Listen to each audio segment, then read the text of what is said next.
Hello guys welcome to back my YouTube channel. So guys आजको मेरो यात्रा काठमाडौँदेखि इन्डियाको हिमाचलसम्म हुनेछ।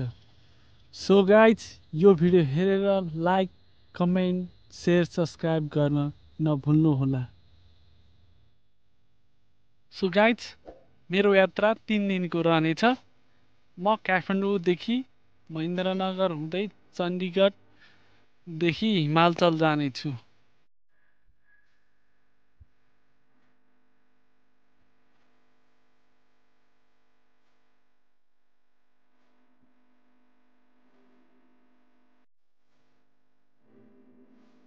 सो गाइज यतिखेर चाहिँ म 12 बजेको बसमा चढेर काठमाडौँको नयाँ बस पार्कदेखि हिँडिसकेको अवस्था हो।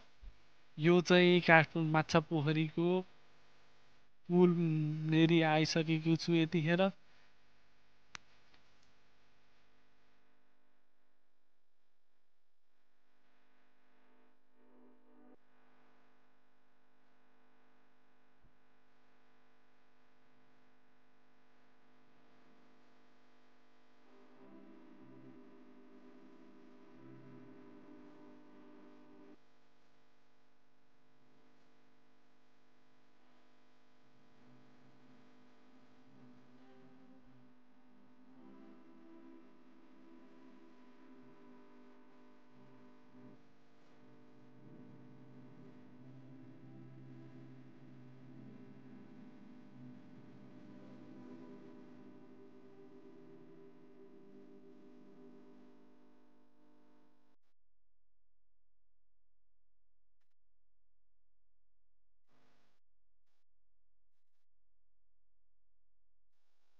सो गाइज यतिखेर चाहिँ गल्छी नजिकै जाममा परेको अवस्था हो।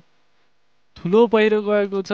पहिरो हटाउन दुईटा एक्सकाभेटर र एउटा डोजर प्रयोग गरिरहेको छ। जाम धेरै लामो भइसक्यो। थाहा छैन अब कति बेलासम्म बस्नुपर्ने हो।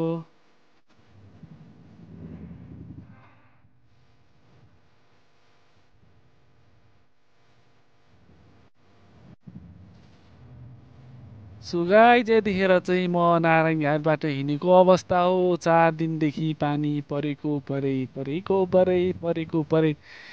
भएर यत्रो ठुलो खोलो भएको छ कि गाइज के भन्नु।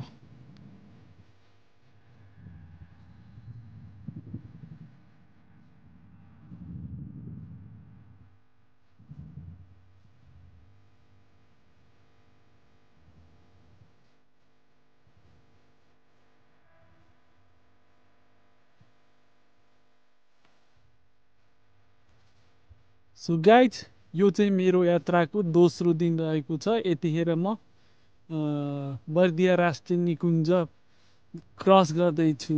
बर्दिया राष्ट्रिय निकुञ्ज क्रस गरिसकेपछि म चिसापानी कर्णालीको पुलमा आइपुगेको छु गाइज। कर्णाली नदी पनि धेरै ठुलो भएको छ। सो गाइज पानी परै छ 3-4 दिनदेखि। पहिरो गएको छ। बाटो त्यति राम्रो छैन गाइज।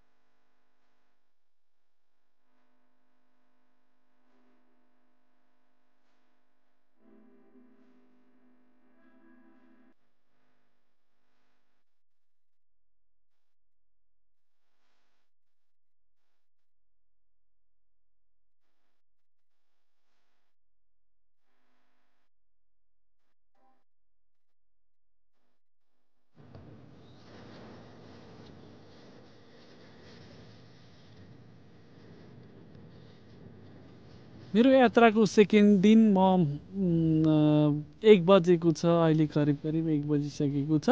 म महेन्द्रनगर आइपुगेको छु। सो गाइज अब महेन्द्रनगरबाट म बोर्डर क्रस गरेर बनबासा जाँदैछु।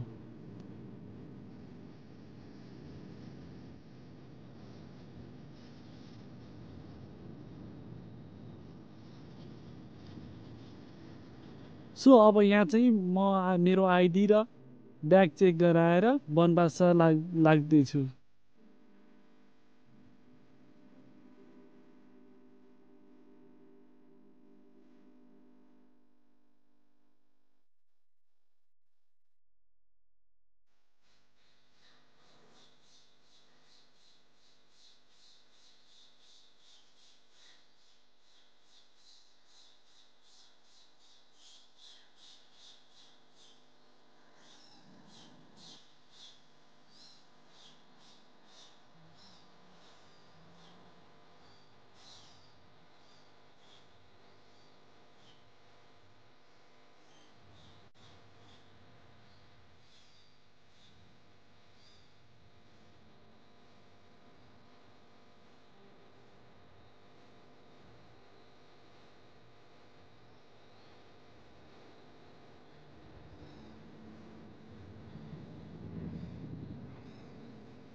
यति बेला म महाकाली नदी पार गरेर भारततर्फ आइसकेको छु। सो गाइज अब म बनबासाबाट गाडी चढेर चण्डीगढ जानेछु।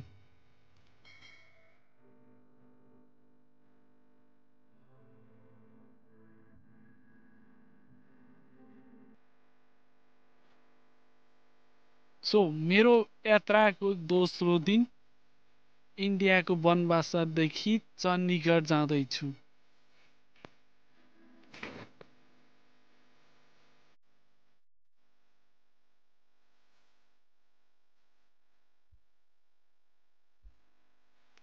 मेरो यात्राको तेस्रो दिन यतिखेर म चण्डीगढ बस स्ट्यान्डमा आइसकेको छु र अब म यहाँबाट टिकट काटेर मनालीको गाडी चढेर फुन्तरमा जानेछु।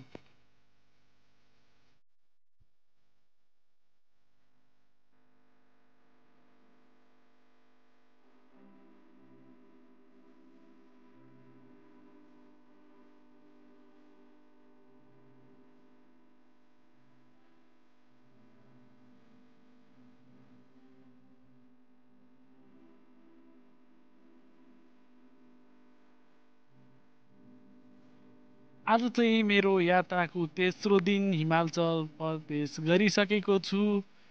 हिमालको पहाडको रमाइलो दृश्य अवलोकन गर्दै म मेरो यात्रा अघि बढाउँदैछु।